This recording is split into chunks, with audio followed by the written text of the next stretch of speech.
Hi, I'm Matt Copenhaver, founder and CEO of Visitor.us, which helps international visitors to America buy vehicles as an alternative to renting. Today, I'm going to be talking about selling your vehicle at the end of your visit. If you want to keep your vehicle for multiple visits or export it home with you at the end of your visit, check out our other two videos on the subject. There are 5 things involved in selling a vehicle in the United States: the vehicle's title, the money, the vehicle itself, title releases where required, and a bill of sale where required. So let's jump into the first thing, the title. When you bought your vehicle, you paid your money and you got the vehicle's title, and it was signed by the previous owner. When you sell your car, we're going to do the exact same thing in reverse. So you need to sign your vehicle's title according to the rules of the state that the title was issued in. If Visitor.us registered your vehicle, you have a Montana vehicle title. Montana vehicle titles require a notarization to be transferred from owner to owner. Basically, you need a licensed notary public to witness your signature, sign your title with you, and then stamp the title before it can be transferred. If Visitor.us registered your vehicle, a Montana limited liability company actually owns your vehicle. The vehicle belongs to the person listed on the vehicle's buyer section or the person who physically holds the title. So it can be a good idea, if you know your buyer already, to list your buyer's name in the buyer section. The buyer's signature doesn't have to be notarized, so they don't have to be physically present while you sign the title. Next, how do we get the money from the seller to your bank account at home? It's kind of the most important part. Private parties can pay in a few different ways, including cash, bank transfer, and PayPal.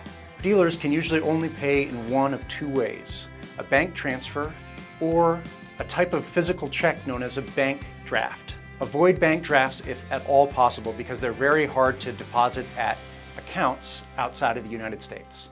Most dealers use ACH for bank transfers. ACH stands for Automated Clearinghouse, and it's the United States bank transfer system. It doesn't work with the rest of the world. It doesn't work with IBAN. So if you don't already have a US bank account with an ACH number, you might want to consider getting one before selling your vehicle. If you don't already have an account with Wise, consider setting one up. You can get US bank details with an ACH number, and this will allow you to accept payment from a dealer or from a private seller if they want to do a bank transfer. Then there's the vehicle, which the seller gives to the buyer. Pretty simple. A purchase and sale contract, or a buyer's order, isn't always required. But if you're selling a vehicle, putting one in place can be a good idea because it manages a couple of different risks. First, the risk of the buyer coming back and saying the vehicle has a problem. You want to protect yourself against the buyer coming back and saying that there's something wrong with the vehicle. You're selling the vehicle as is, and you want to document that. You also want to protect against the buyer saying you owe money. Document the purchase price in the buyer's order, and that eliminates that risk. There's no specific form for a buyer's order.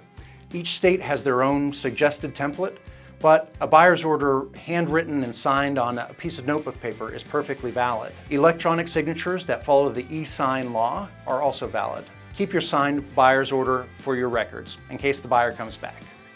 State required releases. If you're selling a vehicle that Visitor.us registered for you, your vehicle is titled in Montana, and Montana doesn't have any required vehicle releases. Some states, such as Florida, require the seller and the buyer to sign a vehicle release that basically says the buyer is responsible for tickets and tolls from this date forward. Once again, if you're using Visitor.us, you don't have to worry about this. So that's how you sell a vehicle in the US that Visitor.us registered for you. Remember, you need to sign the title, receive the money in your home bank account, hand over the vehicle, prepare a bill of sale and have it signed by both parties in most cases, and where required, capture a vehicle release form.